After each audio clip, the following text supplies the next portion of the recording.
Good afternoon, everyone. Good afternoon, ladies and gentlemen. On behalf of the Silk Road Economic Development Research Center, I would like to welcome everyone here to the China Club and to our monthly Lunch Talk series. I hope everyone here is doing great, and I know we're all very busy. We all got very busy schedules, so I would like to personally thank everyone for being here with us today. And so without further ado, let me introduce to you guys our topic for today. So the topic for our Lunch Talk series today is recent developments in Uzbekistan. And we are honored to be able to have a special guest from Westminster International University of Tashkent, Uzbekistan, Professor Komiljon Karimov here with us today to give us a keynote presentation. And before I begin introducing our guest today, I would like to bring your attention to the slip of paper in front of you. That is a survey for our center. As I mentioned before, this Lunch Talk series is a regular event. We did it all throughout 2018, and we will be planning to do it again in 2019. So your feedback to us is extremely important. We take them very seriously. If you could take a moment to fill them out, we would greatly appreciate it. If there's a interesting topic that you think we should cover that we still haven't covered yet, feel free to put them down, and we'll try to accommodate to everyone's interest and needs as we try to make this event as appealing and as interesting to everyone as possible. So with that being said, I will stop wasting you guys' precious time. So please allow me to introduce to the Director of Zhuhai College of Higher Education, One Belt, One Road Research Institute, Dr. Thomas Chan, to give us a short welcoming remark. And good afternoon, friends. On behalf of Joseph, the chairman of the Economic Research Center, I would like to welcome all to this lunch and talk. Professor Karimov is a rector of Westminster International University in Tashkent. It's one of the top universities in Tashkent and in Uzbekistan. We all know that Tashkent has a long history of relationship with China. And actually, many of our Chinese culture maybe date from that time, say 1,000 years ago, from Tashkent and other Samarkand and other cities along the Silk Road in Uzbekistan. Today, the country is breaking into a new stage from a double landlord country. With all the economic liberalization reform, it may become the hub of Central Asia. So it will be our great honors and opportunity to listen to Professor Karimov from the first-hand understanding of the changes and reform in Tashkent and Uzbekistan. Professor Karimov, please.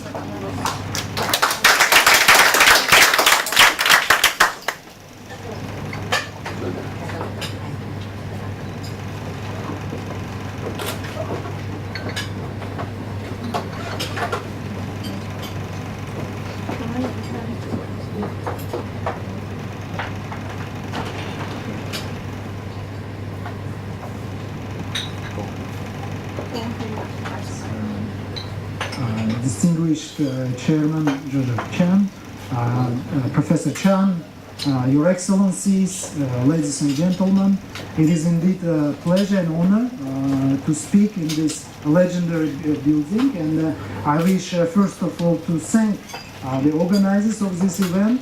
It's our big friend, Professor Thomas Chan, who is the director of One Belt, One Road Research Institute with the Zhuhai College of Higher Education, but also the Silk Road Economic Development Research Center, and its chairman, Joseph Chan, and others. So thank you very much for inviting us, and all the participants of this event. I also wish to extend my the thanks to you that despite your very tight schedule, you joined us for this lunch and showed your interest to my country.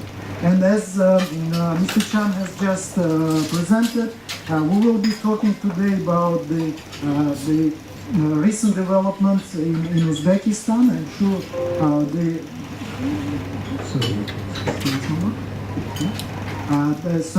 the recent developments. And I will first would like to start with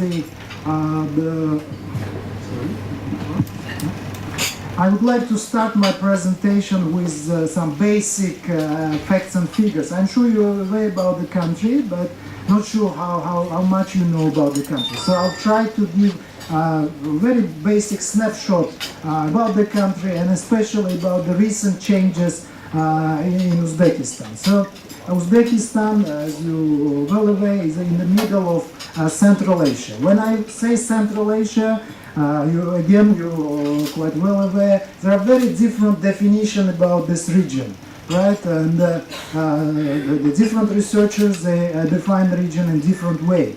So some more broad definition includes to this region, obviously, the former Soviet republics, which are located in Asia, in this part of Asia, but also some researchers include the parts of Western China, parts of Russia, Afghanistan, and Iran. But today, when I will be talking about Central Asia, I will mean mainly the former Soviet republics of the Central Asia, and those are the five now independent countries, which are Uzbekistan, Tajikistan, Kazakhstan, Turkmenistan. So those are the five countries. And Uzbekistan is actually, as I said, in the middle of this region, and it is probably the only country in the region which borders with other five the countries of Central Asia. So we have a border. I'll move on here. You can see this is Uzbekistan in the middle, and it borders with our big neighbor on the north, Kazakhstan. The east we border with Kyrgyzstan. We border with Tajikistan, Afghanistan, and Turkmenistan. So these are our five bordering countries. I'll go back to our map. Why it is important for you to see Uzbekistan, as Dr. Chan has said, it is the young country, I can say, in many senses. First of all, it has gained its independence in 1991. So as you well aware, it was a part of a big country called the Soviet Union, along with other 14 republics. We have gained our independence in August 1991. So it is, as I said, a relatively young country with only about 27 years of history. But at the same time, it is a country with a great history. So the cities which are now part of Uzbekistan, cities like Samarkand, Bukhara, Shahrisabz, Khiva, they have over 2,700 years history. And these countries, these cities, they're well known also to be along the Silk Road. So, and these countries as well, they now listed in UNESCO's World Heritage Site. So Uzbekistan again is historically and culturally very rich country. But some key figures here, I have mentioned them as well in my slide. So the total area of this country is comparable to Spain or California, and is about 450,000 square kilometers. And Uzbekistan is also most populous country in Central Asia. We have now around 33 million people living in Uzbekistan. So if we talk about the Central Asia altogether, it's about 67 million people living in these five countries. So half of it actually lives in my country, in Uzbekistan.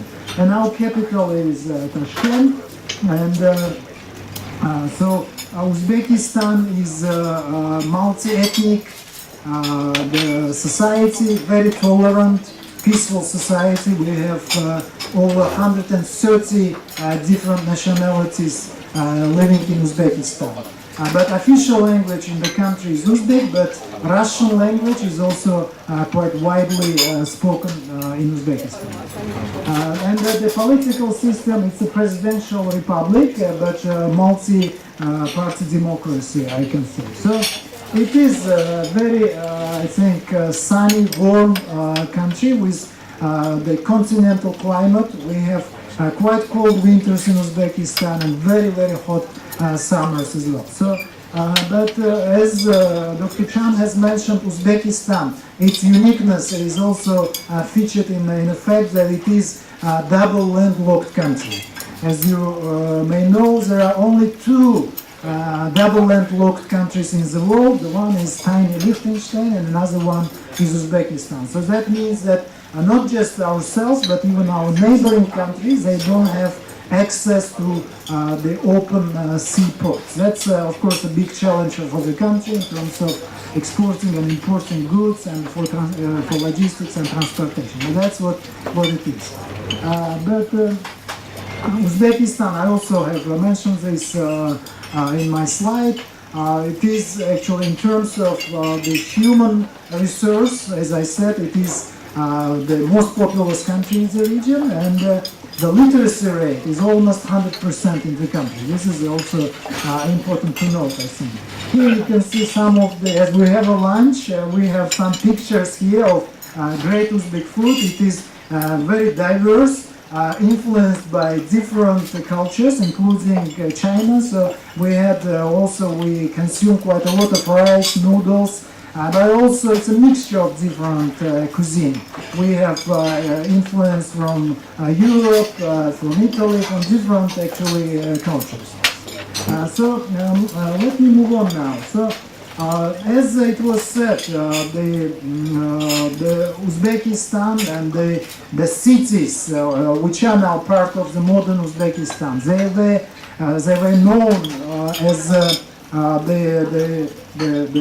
the cities of the Gold Road or Silk Road, as you know, which were the centuries ago connecting Chinese cities with Europe. So all these the trading routes. They went through the Uzbek cities, Samarkand, Bukhara, and other cities along the Silk Road. And as I said, I just wanted to show you some of these pictures. Probably you've seen this. It's a magnificent Registan Square in the city Samarkand.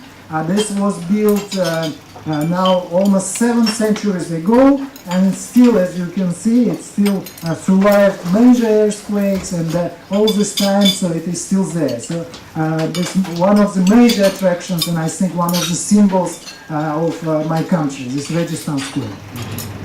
So the more pictures you can see here. As I said, Uzbekistan is very rich for its cultural heritage, and thousands of the monuments there listed in UNESCO's World Heritage as UNESCO's World Heritage sites. So obviously it attracts now quite a lot of these monuments. Obviously attract a lot of tourists to my country. So now I'd like to continue with some facts and figures.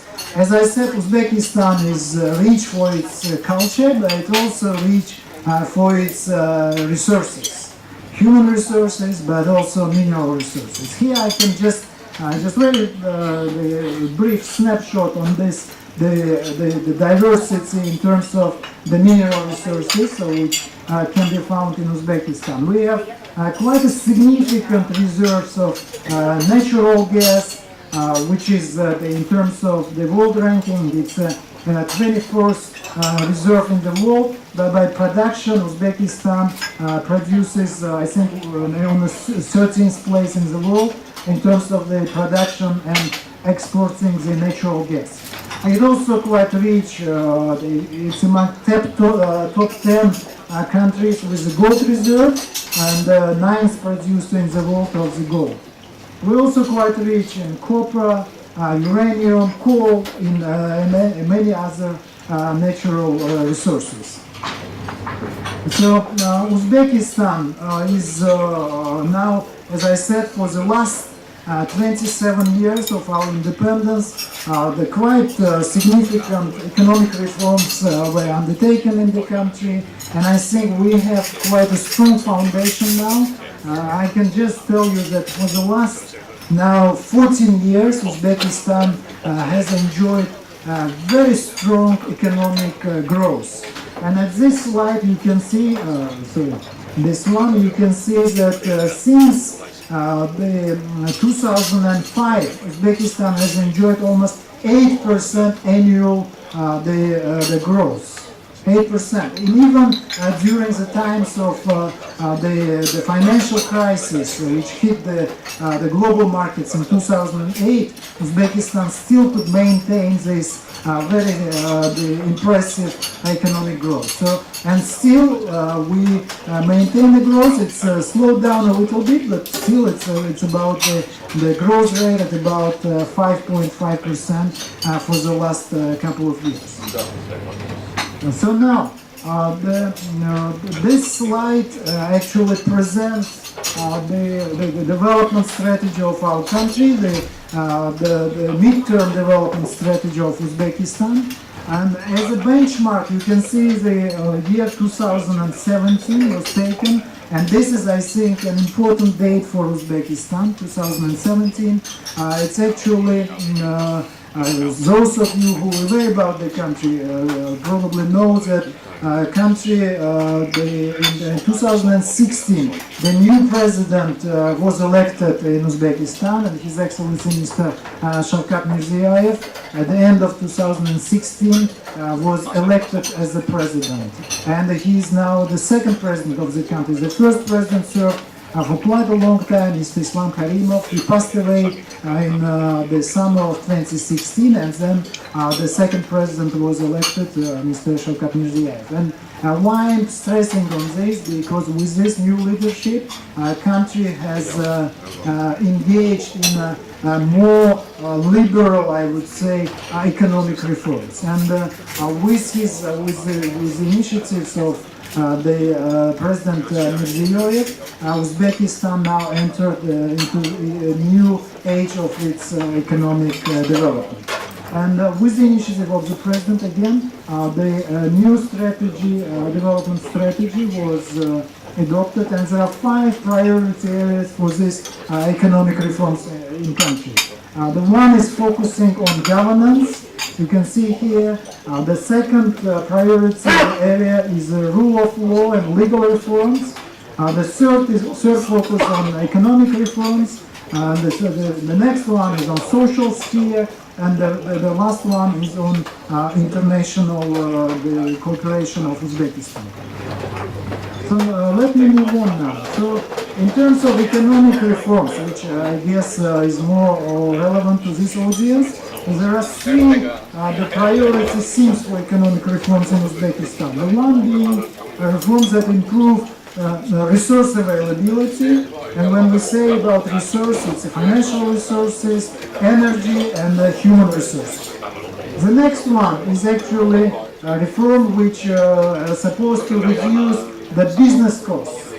Cost of paying taxes, credit using land, enforcement of competition and contracts.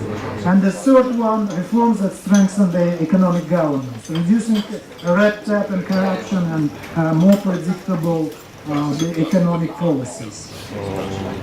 So again, if I go back to some of these the facts and figures from this, in terms of the economic structure, you can see the GDP of Uzbekistan was, in fact, the nominal GDP for the last 3-4 years was declining. But the major reason for this is that in 2017, Uzbekistan has introduced a new the floating exchange rate. And previously, the GDP was counted by the fixed exchange rate, which was twice lower than the real value of our currency, Uzbekistan. So that's the reason why there is such a sharp decline in terms of the nominal GDP. But in terms of the purchasing power parity based GDP, in fact, there is quite a strong growth, as you can see here. But in terms of the employment sector, now the most of the jobs are in the services area, and then the next important the sector for Uzbekistan, I would say, is agriculture. and then different industries. So in terms of the agriculture, and I think this reflects in my next slide. In this, you can see that Uzbekistan, in terms of its export and import, quite a stable situation. There is a parity here. But Uzbekistan, in terms of per capita GDP, now ranked at the 123rd place in the world. There is quite a high still inflation rate in the country at about 14% annually. Not a big foreign direct investment, just around $1 billion a year, and then tax revenue at about 5.4 billion US dollars. So next, this another the social indicators here. As I previously said, our population is at about 33 million people, but there is quite a significant growth rate in Uzbekistan at 1.6% annual growth rate, and it is quite a young country as well. We have almost 70% of our population which is under 25 years old. But the average life expectancy is at 72.3 years, and about 9% of the population is registered as unemployed. But now this slide, I can show you this. Again, Uzbekistan, quite a large, the proportion of population lives in rural area. Almost half of the population now lives in rural area, and therefore agricultural sector is quite a significant sector for our economy. Now let me move on. And again, some of these facts and figures you can see here. So in terms of doing business, the World Bank report doing business of 2018 places Uzbekistan at the 74th position out of 190 nations. I will, in a few minutes, I will be talking about specifically about this doing business in Uzbekistan report. What are the indicators? How well Uzbekistan does in this particular sphere, which could be quite interesting for this audience. In terms of the IT and telecommunications is another important sector for Uzbekistan, but so far I think in terms of the ranking, Uzbekistan not doing very well on this particular criteria.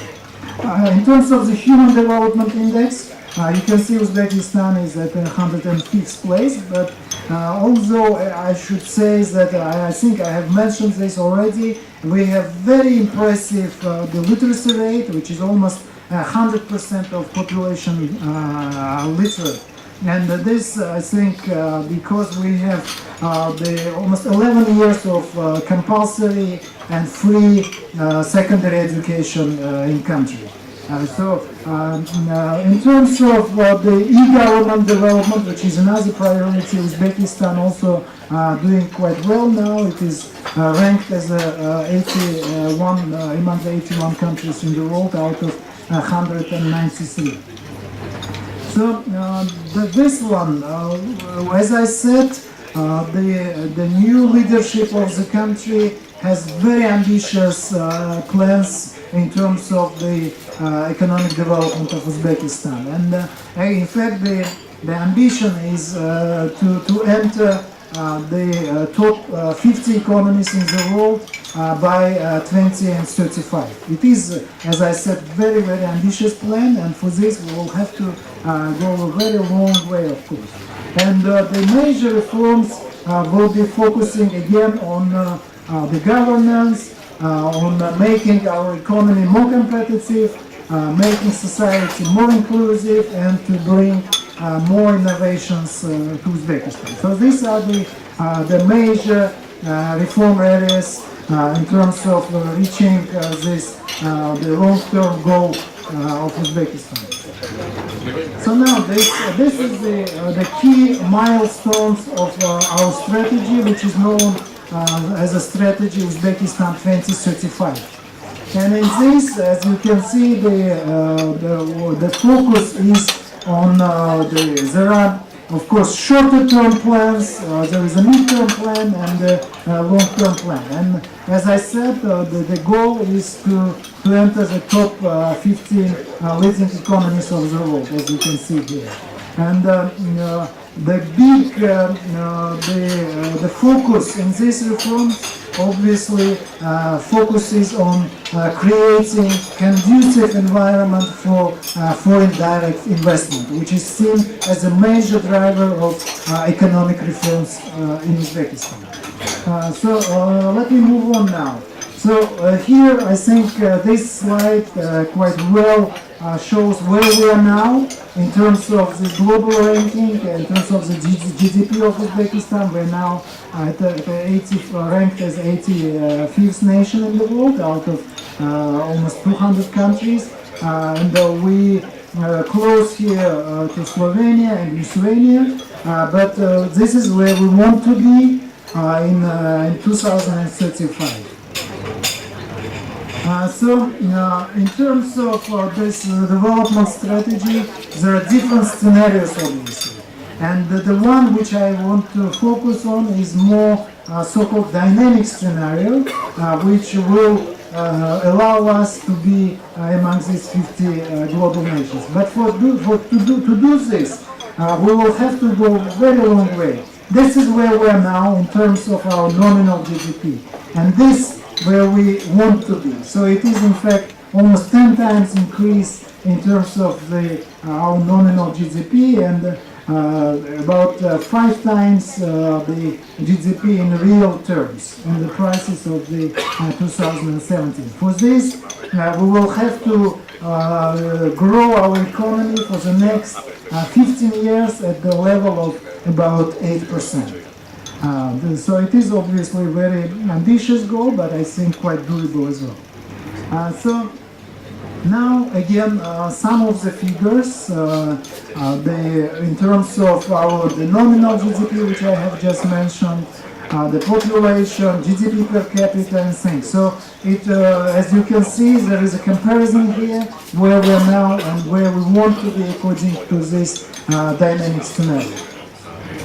Let me move on now. So, as I said, there are 4 major areas of this economic reform. The one is focusing on the public governance matters, and here, as you can see, there are 2 major areas we want to strengthen. The one is the executive authority, strict compliance with the laws and focus on the result. And another one is to create independent legislative and judicial authority. Another focus is on economic development, obviously. Here, the main priority is high-tech sector, export-oriented agricultural complex, and then industry and sustainable transition to the modern economic model. One of the obvious focuses of the current government is on development of tourism, for the reasons which I have previously mentioned, for this great cultural heritage we have. Obviously, tourism is a major focus in terms of developing the new jobs and overall development of economics. The modern infrastructure is another focus. The development of small and medium enterprises. But another, I think, interesting point for this particular audience is that Uzbekistan also focused on developing a free financial market, more liberal financial market, I would say, which is now quite controlled by the state. So, in terms of the social development, focus is on public-private healthcare, targeted social policy, development of the human capital, and then the preserving of the environment. And IT is another important area for development of Uzbekistan. There is so-called the government program on digital economy, again focusing on 2030. So here, as I said, Uzbekistan, half of our population lives in rural area, and therefore development of agriculture, but modern agriculture is very much a priority for the country. In terms of the other industries, I would particularly mention the textile industry. So some of you may be aware that Uzbekistan also one of the major producers of cotton. So we grow around 3 million tons of raw cotton in Uzbekistan. It used to be 6 million during the Soviet times, but still even 3 million is quite a significant. It's among the top 10 world producers of the raw cotton. And obviously the textile industry is among the major the focuses of the current government. Another obviously important areas for Uzbekistan is the energy sector. As I showed in my the previous slides, Uzbekistan is very rich for natural gas, not so much for oil. Oil is just enough for the local consumption, but the natural gas is plentiful in the country, and it is among the major producers but also exporters of the natural gas. But not just natural gas, as I said, Uzbekistan is a very sunny country, and we have now the focus also in development of the renewable energies, including solar, wind and hydropower energy sector. So this is one of the major priorities for the country. And another the important the industry is mining and the heavy industries. As you could see from my previous slide, Uzbekistan is also very rich for different mineral, the metal and other resources, right? And therefore, it does produce quite a lot of, as I said, gold, among top 10 producers and exporters of gold and uranium and other the mining and the other resources. Uzbekistan also the chemical industry is quite well developed in the country, and that's another area where government wants more foreign direct investment. So it's obviously one of the priority industries for the country.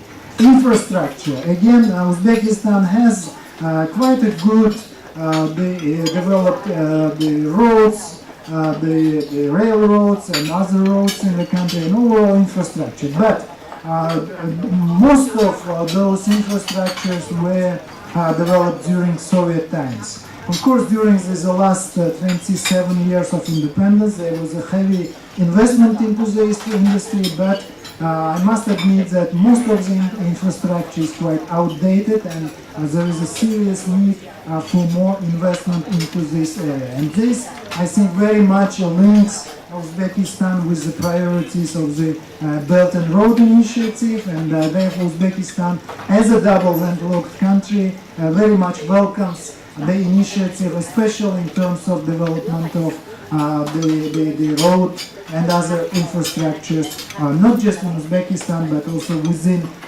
wider region. So, and as I said, again, I want to stress on this, tourism among the major priority areas, and here there is a huge potential. I just want to mention one figure of those especially who's engaged in this business. We have, I think this is a very unique figure, we have now almost 97% occupancy rate of our hotels. So this is very impressive figure. I'm sure that you can confirm this. Those who are engaged in this business can confirm this. Because for the last 3 years, Uzbekistan has done quite a lot to promote tourism. Previously, I must admit again, before 2017, although it was an independent already, but there were quite a lot of restrictions in terms of the entering Uzbekistan. But with the new leadership, the major priority was to liberalize the economy, to open up, to bring more foreign direct investment, but also to bring more tourists in Uzbekistan. And I just want to focus on this. In terms of entering Uzbekistan, it creates, I think, quite favorable conditions for tourists to come. 64 nations now have visa-free regime to enter Uzbekistan. It's obviously all the OECD countries, EU countries, and some other nations have altogether 64 nations have a visa-free regime to Uzbekistan. But for other nations which still requires visa, it is quite easy now. Government recently introduced so-called e-visa, which you can apply online for this, and within 2 days, for only about $20 you will get your visa online, which will allow you to stay in Uzbekistan for 30 days. But for those who are on transit trip to Uzbekistan, with your air ticket, with your return air ticket, you can stay 5 days without visa in Uzbekistan. So this, I think, also creates quite a good opportunities for investors and for visitors to come to our country. So in terms of as we have quite a number of representatives of large banks here, the financial the sector of Uzbekistan is also quite attractive, I would say. For the reason because most of it so far was heavily controlled by the government. But with the new reforms, with the new reform agenda, I think one of the priorities is to liberalize financial markets and banking sector as well. I think this creates quite a lot of opportunities for investors to enter this market and to work on the financial market of Uzbekistan. And priorities here, as you can see in the banking system, gradual liberalization of this sector, along with the creation of development institute at the intermediate stage. There is also serious reforms in our pension system and insurance system. Here, the development of compulsory forms of insurance to increase overall prosperity of population and reduce state's influence. But I think all of this again creates quite a good opportunities to the foreign investors to look into this particular sector. The other one, I think, the particular important issue is for this audience could be development of innovations and technology. And as I said previously, among these economic reforms, the major focus is also on development of IT sector, which seen by the government as a major driver for all other the reforms. So, and therefore, I must also say that among the, especially mainland China companies, we have quite active Huawei, who is very active in Uzbekistan, providing the equipment to mobile phone operators and other telecom operators in Uzbekistan. But also Alibaba is among other companies which also develops quite a successful business in Uzbekistan right now. In terms of the other macroeconomic and financial the policies, I should also mention the fiscal policy, where the major focus in decrease in the share of indirect taxes and transition to a long-term tax administration. In terms of the monetary policy, the focus is on gradual decline in the key rate, which is currently at 60%, in the longer term to 9%. The currency policy, the major focus in developing floating exchange rate. And if we want to achieve this, the estimate actually that we will need quite a lot of, as I said, direct investment, and with the assistance of the consultancy company, the KPMG, they have estimated that Uzbekistan will need around $1 trillion for the next 70 years if we would like to achieve this ambitious goal. And the main resources for this investment would be obviously the direct foreign investment, private partner, including private partner, the public partnership, public investment, and investment from the corporate sectors. And the main sectors for this, the investments is the agriculture, heavy industries, infrastructure, and the social sectors as well. And the government, as I also said, right now, and that's, I think, the heritage we have from our the history, and as you know, Soviet Union, there was no the private ownership, but now still, I think the state presence in economy is very heavy. And I think I will move on to my next slide. In this slide, you can see the privatization. And again, I think this is could be quite the important information for this audience. The liberalization of the market and privatization is a major focus of the government right now.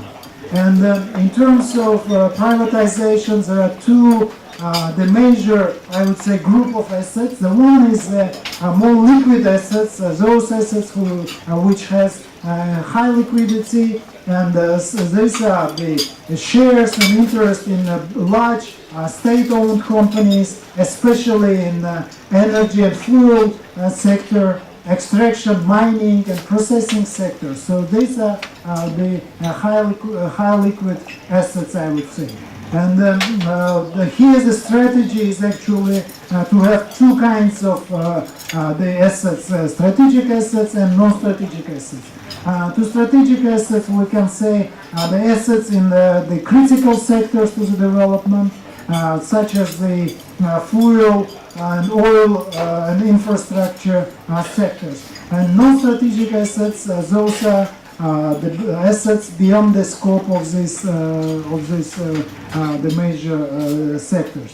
And key objectives in terms of this privatization policy is growth and development of Uzbekistan economy and reduction in the government share.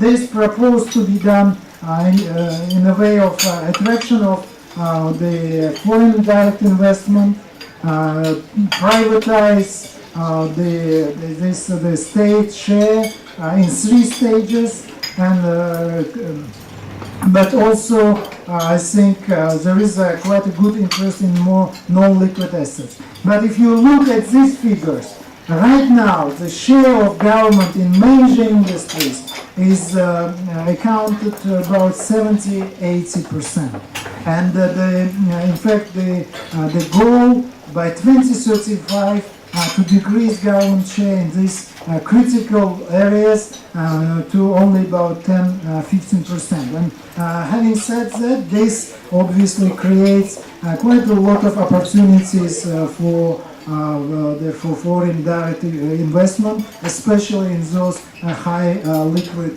asset the sectors. So Uzbekistan is also undertaking quite a significant tax reform, which has started this year, and in fact the priority goal in this the tax reform is actually to reduce the tax burden on the economy to about 2% of our current GDP. And another priority is to eliminate imbalances in the tax burden between small and large businesses, simplify tax reforming system, abolish inefficient tax and custom breaks, recognize legal entities, and implement full-fledged VAT offset system. So these are the major priorities in terms of tax reform in Uzbekistan. But I should also say, in terms of the investment climate in Uzbekistan, there are now around 7 so-called free economic zones, where there is almost no the reduced the tax burden for companies which would like to operate in those free economic zones of Uzbekistan. There are also quite a number of other incentives for foreign investors actually to enter the market and to operate in different priority sectors of our economy. I think this is also an important element of our economy, which is the labor market. I said previously that Uzbekistan is quite a young country, almost 70% of our population below 25-year-old, right? So this creates very good the window of opportunity in terms of the labor market. And as you can see here, in terms of the projections you can see here, we have now the population growth is very impressive. In 1990 we had only about 20 million people. Right now, over the last 28 years, the population has increased by almost 13 million. But by 2035, we expect that we will have over 43 million population. And as I said, this is the most populous country in the region now. But in terms of the population, there is also the way people live. In terms of we can see a tendency of urbanization in the country. If in 1990 we had almost 60% of population living in rural area, now it is decreased to 50%, and we expect that it will further go down by 2035. In terms of the gender structure, it is quite a balanced population. Almost half is male, half female. So now, when we say about I think what is more important is this the working age population and the focus on labor market. So this slide presents some of the figures in terms of the labor market in Uzbekistan. So in terms of the working age population, you can see on this the lower part of the slide. In 2007, we had about 80 million people who were eligible to work. But right now we have already about 22 million people out of 33 million of population at the working age. But in terms of the formal economy, it does not create much jobs, unfortunately. Informal economy is still quite large, as you can see here, but also there is quite a significant number of migrant workers who go outside of Uzbekistan to find decent jobs, mainly neighboring countries such as Kazakhstan and then Russia and others. But as I said, Uzbekistan has very good opportunities in terms of using productively using its the large labor force, and we will have this window of so-called demographic opportunities up to the 2040, and from that period we estimate that the number of working age population will go to decline. But right now, for the next 20-25 years, we will have this excellent the demographic opportunity to develop our economy.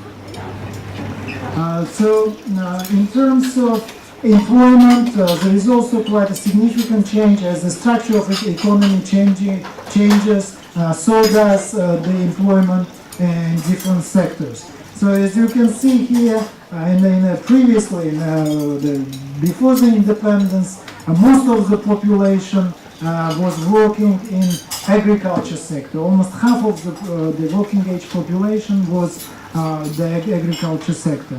But now this has decreased to about 30%, and more people now and more jobs created in the services sector. And I can also say that around 80% of new jobs are created in service sector in Uzbekistan, and more jobs also created in different industries. So the share of industries in the employment now reached almost a quarter, or 25%.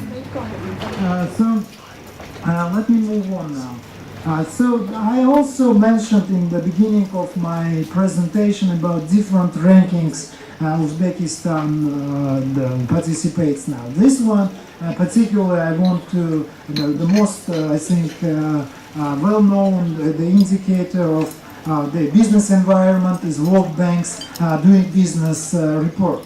And on this one, you can see very impressive the changes in terms of the business environment in my country. So if in 2040, only 4 years ago, Uzbekistan was ranked 146, in the last year it was ranked already at the 74th place in this World Bank's Doing Business report. I think this is very, very impressive, and it's among 5 top the nations which made such an impressive move in terms of creating the business environment.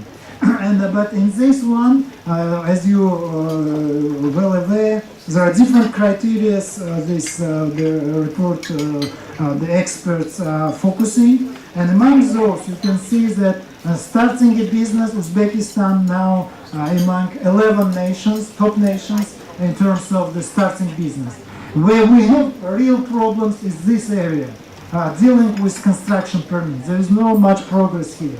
But in terms of the access to electricity, also you can see very significant improvements. Registering properties also became much easier. Getting credits, very impressive achievements here. In terms of protecting minority investors, also some impressive moves. In terms of paying tax, but where we have real problems is these 2 areas. The one is dealing with construction permits, another one trading across borders, where we only ranked 168. There is no much progress in this particular area. I think there are the few reasons for this. There were quite heavy procedures in terms of exporting and importing goods and services to Uzbekistan, but also the fact that Uzbekistan is a double landlocked country also, I think, have an impact on this particular matter. But now, in terms of resolving this, the issue, in terms of the importing and exporting goods and services to Uzbekistan, I should say government also prioritizing this matter, and Uzbekistan is now planning to enter the World Trade Organization, and the government is negotiating with the World Trade Organization and member states to enter the organization. And the plan is in 2-3 years' time actually to become a member of WTO, which we hope will create much better conditions in terms of exporting and importing goods and services to Uzbekistan. So these are some of the figures in terms of business environment in this country. So, dear ladies and gentlemen, so this were a very brief snapshot about the Uzbekistan, its economy, priority areas, some business opportunities. But now, as a director of the university, I just would like in a couple of slides to give you some idea what is the Westminster International University in Tashkent is. This is a relatively young university which was established in 2002, and we in a partnership with the British University of Westminster. But the Westminster International University, or shortly speaking, WIAT, is an independent and the public Uzbek university. But as I said, our strategic partner, University of Westminster, and that university accredits and validates our programs. Right now, the university was the first university in Uzbekistan which was created in partnership with the foreign university, but now we have more and more universities which are created in a partnership with the international partners. But why I'm saying this? Because education sector is another quite interesting sector to do business in Uzbekistan. Right now, as I said, we have very young population, and each year, there's one fact, each year, this year, around 800 close to 1 million young people will graduate from high schools. 1 million. So 1 million potential students in universities. But so far, universities can only accommodate about 20% of this number. So there is a huge potential to develop. So, and the government actually very much welcomes investment in the area of education, not just higher education, but also the primary and public education sector. So this is very promising and I think interesting area to invest. But in terms of our own university, on this picture you can see our building, which is also a landmark for Tashkent in capital. It is based just like this. The building, it is in the heart of the city, and it's a historical building as well. It has a history of over 100 years old. So very nice building. But we also have around the main building, we have a number of other more recent developments. By now we have about 3,500 students in our university, and we have courses and programs at all levels, starting with pre-foundation, foundation, undergraduate, and postgraduate courses. And we, at undergraduate level, we have business administration, economics, finance, commercial law, and business information system courses. At the postgraduate level, we have the international business management, we have LLM in international commercial law, and we have MSc in applied economics, and other the courses. So, as I said, all our courses and programs are accredited by the University of Westminster, and this university also provides the degree certificate to our graduates. So,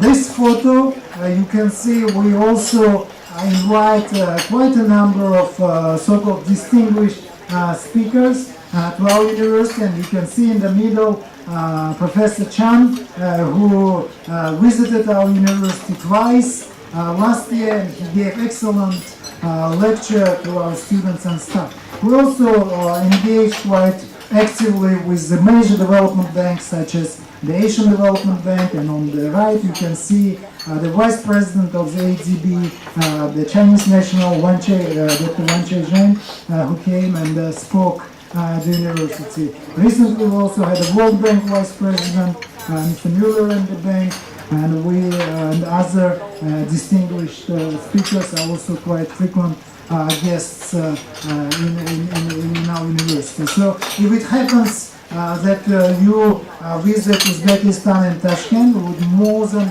welcome all of you to our university to see the place and also to interact with our students and staff members. So, ladies and gentlemen, if you allow me, I would like to show you this very brief video about Uzbekistan, which can speak better than my words. Yes.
So as you could see from this video, Uzbekistan has a beautiful nature. It has great the cultural sites. Food is very delicious. It is peaceful, very tolerant society, and business environment is also improving. So I suggest that it is great place to visit, but also to do business as well. So we would all welcome you to my country as a visitor or as a person who wants to make a business there. So with this, I would like once again to thank you for your precious time. And if you have any questions or comments, I would love to respond. So once again, thank you very much.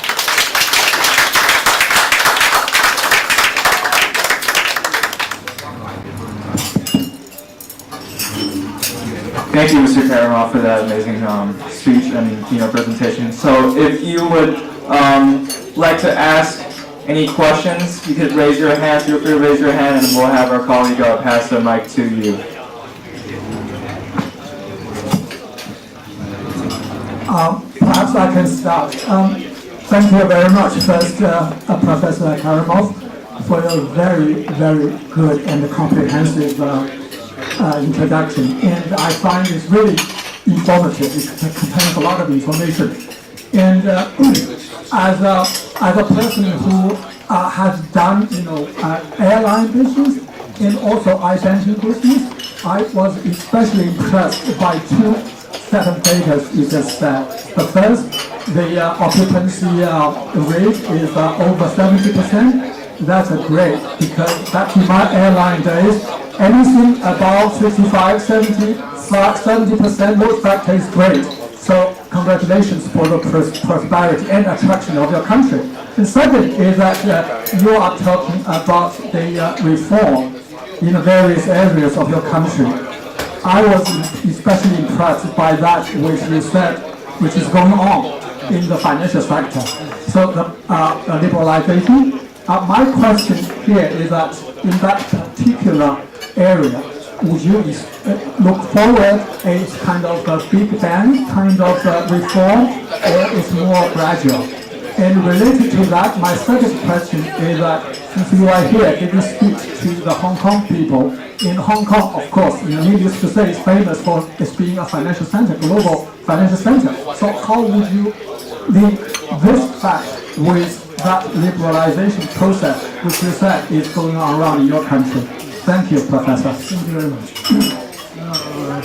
First of all, thank you very much for your question. And in terms of the first one, your comment on the occupancy rate, I think this is obvious, because as I said, the major priority for the government was the promotion of tourism. But this fact that we have very high occupancy rate, it demonstrates the big interest of the country, but also the fact that there are not enough hotels, in fact, for tourists. So I think this is a good the area for investors to come in, especially as government prioritizes the tourism development. It creates a lot of incentives for foreign investors to support the tourism area in terms of the hotels, the airline business, and so on and so on. So this is the major priority for the government right now. In terms of the financial, the liberalization, as we said, I should say here that I think government is taking the more precautious, gradual step in terms of the liberalizing the financial market of Uzbekistan. Because, as I said, it was heavily controlled by the government, and the people who, the expert in the financial system, knows that the quick steps there may be harmful. So the government is taking care about this, and I think the speed of the reform is more gradual in this particular area. But having said that, it doesn't mean that there are no opportunities. I think this is the most fastly growing the sector of Uzbekistan. But also what is interesting, especially for people from Hong Kong, I think that the government very much welcomes the international banks to come to Uzbekistan. So previously there were lots of barriers actually to enter the market, but now most of these barriers are lifted. So and the government in fact encourages the foreign banks to come and to do business in Uzbekistan. Now another fact which I should mention that Uzbekistan, first time in its history, just a month ago, Uzbekistan has released its sovereign bonds and London Stock Exchange, and that was very successful launch. The demand has exceeded 8 times the supply. So it was a 10-year the Euro bonds for $1 billion US, and I think it was very successful launch, which is good the indicator of support of the investors for the policies in Uzbekistan.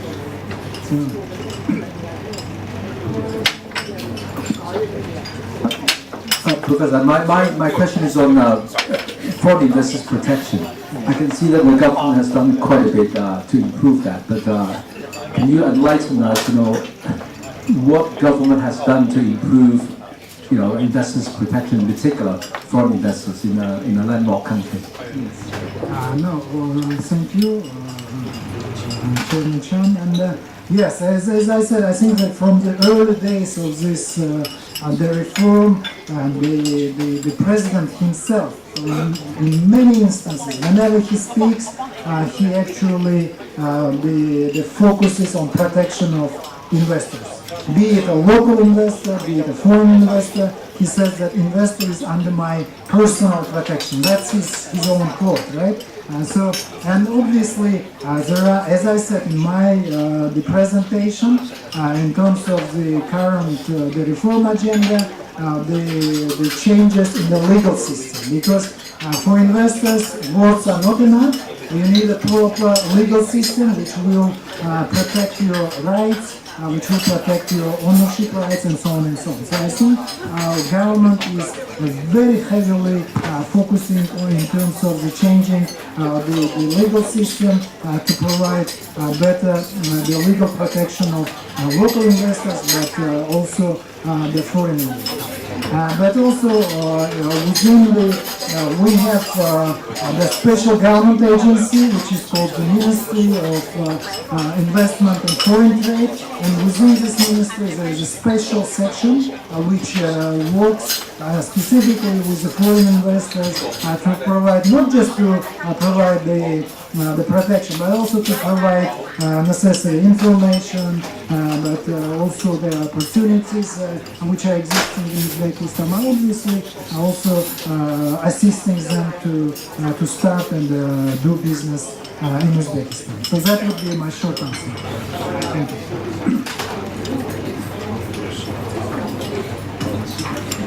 Hi, I have a question on renewable energy. I noticed that your country also support renewable energy. So for projects, say solar panel farm. So in other countries, I know that usually the government will have a per unit purchasing price. That's one thing I want to know. Do you know what that would be? In Hong Kong, it's pretty high at the moment. We have a 0.5 to 6 US dollar. In Pakistan, it's only 0.1 to 0.2. In Australia, it's about 0.3. So I want to know, do you know any policy in terms of that? Is your government going to provide any guarantee for that? Guarantee in the purchasing agreement, or is the electricity grid is already well established that if a solar farm is built, then they can connect to the electricity grid? Yes, no, thank you. I think this is also quite an interesting sector, this, the energy and especially renewable energies. And I think for Uzbekistan, the previously, as I said in my slide, this is a very sunny country.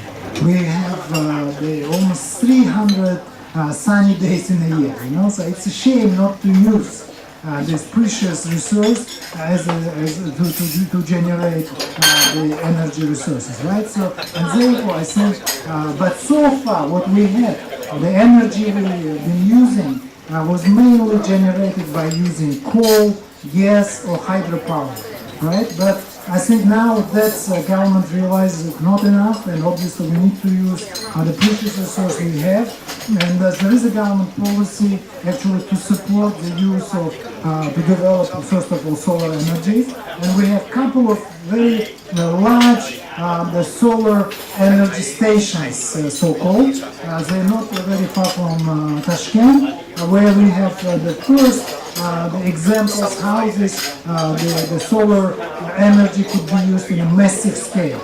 But in terms of I think what your question is more about, again, a legal framework, how government actually guarantees that those who invest in this, they can actually sell generated power and things. I think at this point of time, there is the government commission which works on the energy resources, so they're exactly working on this kind of details which you have just mentioned. So that would be my response to your question. Thank you.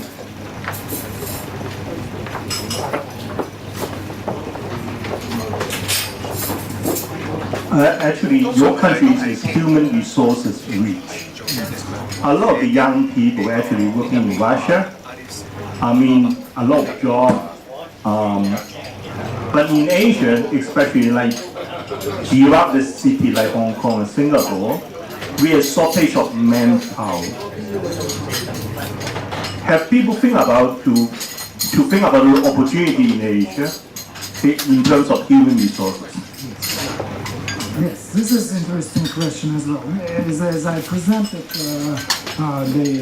below, Uzbekistan is, yes, it is very rich in terms of the human resource, and we have very young people, young population, and obviously there is an excess in terms of the human resource in the country. So a lot of young people, especially, they go to work outside of the country as legal and illegal migrants as well.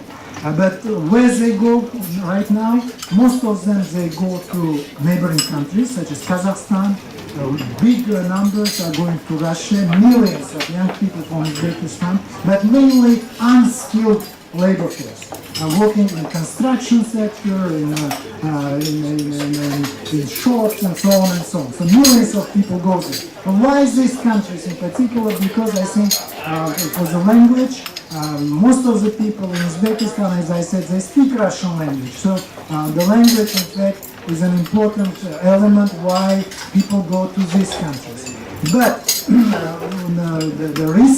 more recently, I think we have the Ministry of Labor in Uzbekistan. So they have direct agreements with the Korean government. So now, in quite a big numbers of the people, they have a training center in Tashkent where people study Korean language, they study certain skills which are required for the Korean market, and then thousands and thousands young Uzbek men and women, they go to work in Korea. But that is, I think, more organized the migration, right? So if I think government is very much interested in doing this kind of arrangements because they understand they cannot supply jobs for all these people, so it is a major priority to provide jobs, decent jobs, and we work with different countries now to have this kind of arrangement, to have more organized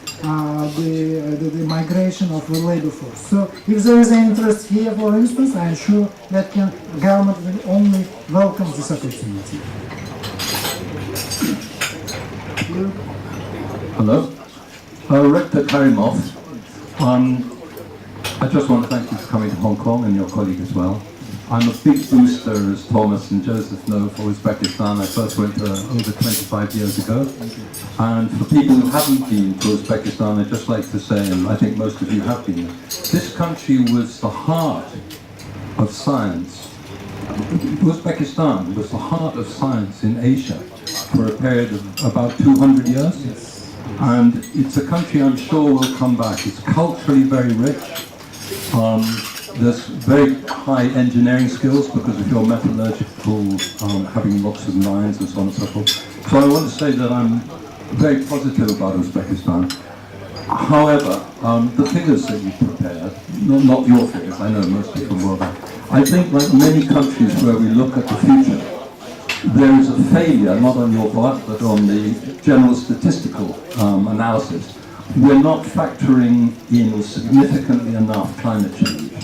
Now, you're a country that has particularly taken a beating with the Aral Sea, so you should know all about this. And I've just asked you at the college, please do focus on the young people's awareness of climate change and how we've got to take it much more seriously. And this country, again, has limitless sun. So not just human capital, but sun. And we've got grid technology coming that will allow us to take electricity, not oil, not gas from Central Asia, but electricity from Central Asia into China, to Shanghai, with new technologies, not copper. But that's another story. Okay, thank you very much. Thank you, Mr. Bartlett. I think this is a very good comment. It's true, I had very limited time, so I didn't really wanted you to load you with this historical background, but as Mr. Bartlett say, yes, Uzbekistan, and it has not just a great cultural, but also scientific heritage. And I had a few slides to show this, but I deliberately missed them because of the shortage of time. But just one figure I can tell, one fact. You all know about the algorithms, right? So the person who invented algorithms was actually born now in the territory of the modern Uzbekistan, and his name was Al-Khwarizmi. So this is a person who's a great mathematician who in fact he first invented, centuries ago, invented algorithm, which is now known as an algorithm, and the name is given after this person. So another famous person who lived 1,000 years ago on our land was the Avicenna, who is known in Europe quite well for his the medical discoveries, right? So and he is also a great scholar. Another person is Mirzo, great astronomer. Who also lived and ruled actually Samarkand. So it's true, Uzbekistan is not just cultural, but has a very great scientific heritage, and I hope this, again, I'm saying, we have this huge human capital, and I'm sure this DNA we have, the genes we have, will come back at a certain point with more innovations coming from our country. But in terms of the environment and protection, yesterday we made a presentation in Chuhai College, and there I have shown the pictures of the Aral Sea. So some of you probably heard about this lake. Used to be the fourth largest lake in the world, and the largest freshwater lake in the world. And it's in Uzbekistan actually, but now, since 1917, the lake has almost disappeared. So only 10% of the lake remains now. So 90% has gone, has disappeared, and it creates a lot of environmental and health problems to population which lives not just in Uzbekistan but also in neighboring countries. So it is a big problem, but this is what I should also say, it is man-made disaster. It's not just nature-made, it's man-made, because the water which was feeding two major rivers which were feeding the lake, the water was used for irrigation purposes. I told you that Uzbekistan produces a lot of cotton, and as you know, cotton is water-intensive crop, so it was used irrationally, I say, for irrigation purposes, and that's how river is just gone, and also creating lots of problems and issues. And in terms of the energy resources, I think we have talked about this. Yes, it's plentiful resource, but needs a significant investment. But I think that's a very promising area, which I would suggest could bring a lot of returns in terms of investment. Thank you once again.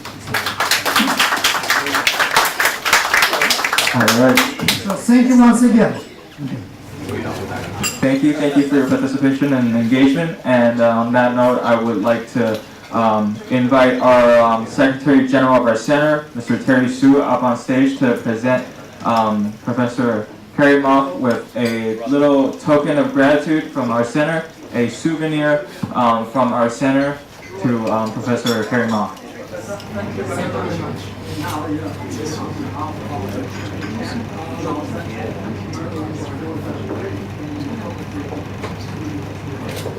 It was my privilege. Thank you very much.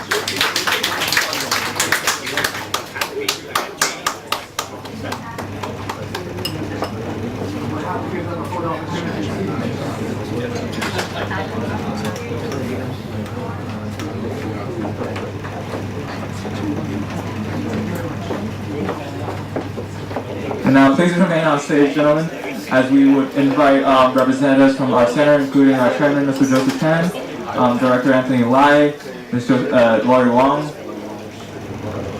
Mr. Zhao, up on stage for a group picture, and Dr. Thomas Chen, please.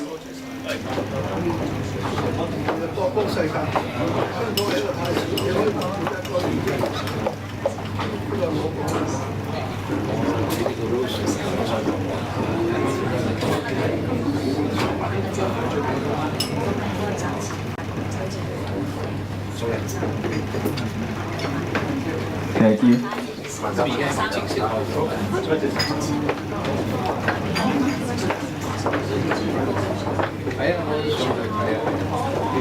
All right, and on that note, that would conclude today's lunch talk series. I want to thank you all again for being here today. And like I mentioned before, this is a regular event, so check your emails. The spots go up fast. Respond to us, and hope to see you guys all again. And have a great rest of the day. Thank you.